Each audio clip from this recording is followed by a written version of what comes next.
मैंने अमेरिका में पढ़ाई की और 2 सेमेस्टर बाद एक गिरोह में शामिल हुआ। मैं सामाजिक नहीं हूँ, पर उनकी परीक्षा रोचक लगी तो मैंने आजमाने का फैसला किया। शुरू में उन्होंने मुझे कई रातें जागने और कच्ची मछली खाने को कहा। मुख्य चुनौती शहर के बाहर एक मशहूर डरावने जंगल में रात बिताना था। इस जंगल में कई लोग मारे गए थे, एक सीरियल किलर द्वारा। लोग अजीब आवाजें भी सुनते हैं, पर मुझे लगता है ये कहानियां बढ़ा चढ़ाकर बताई जाती हैं। मैं और 6 अन्य लोग वैन में बैठकर जंगल की ओर चल पड़े।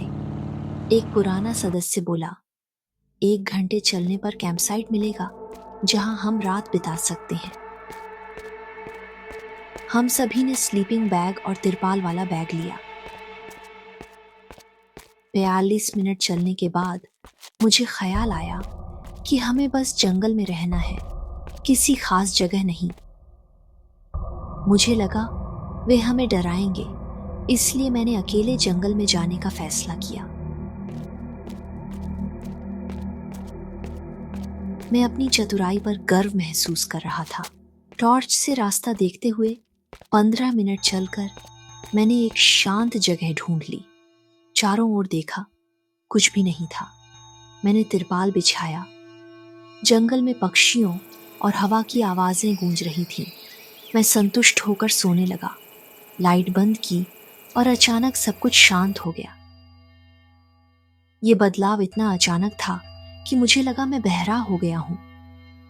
मैंने कान के पास हाथ रखकर उंगलियां रगड़ी। आवाज सामान्य लगी।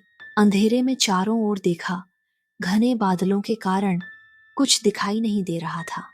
मैं टॉर्च ढूंढ रहा था, तभी मेरी गर्दन पर गर्म सांस महसूस हुई, जैसे कोई पीछे खड़ा हो। मैंने टॉर्च जलाई और पीछे देखा, पर घास और पेड़ों के अलावा कुछ नहीं था। टॉर्च जलते ही जंगल की आवाजें लौट आईं। झींगुर और सिकाड़े चहकने लगे। मैं उठना चाहता था, पर सब आवाजें फिर रुक गईं। मुझे लगा मैं ज्यादा घबरा रहा हूं।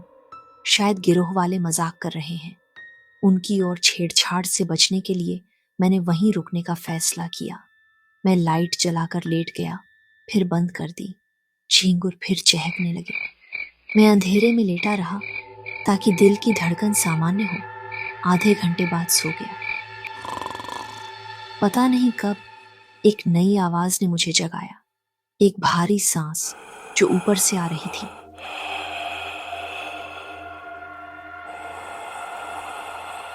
मैंने फोन निकाला और फ्लैश से एक तस्वीर ली। मैंने पेड़ पर एक औरत देखी, सफेद कपड़े में, लंबे बाल चेहरे पर। उसका चेहरा युवा था। वह मुस्कुराते हुए मुझे देख रही थी। यह दृश्य मेरे दिमाग में अंकित हो गया। मैं बैग से निकलकर भागा। पीछे कोई आवाज नहीं थी, पर मैं जंगल के किनारे तक भागता रहा।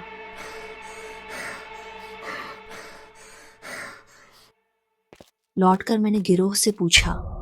उन्होंने इनकार किया, पर माना कि नए लोगों को डराते हैं।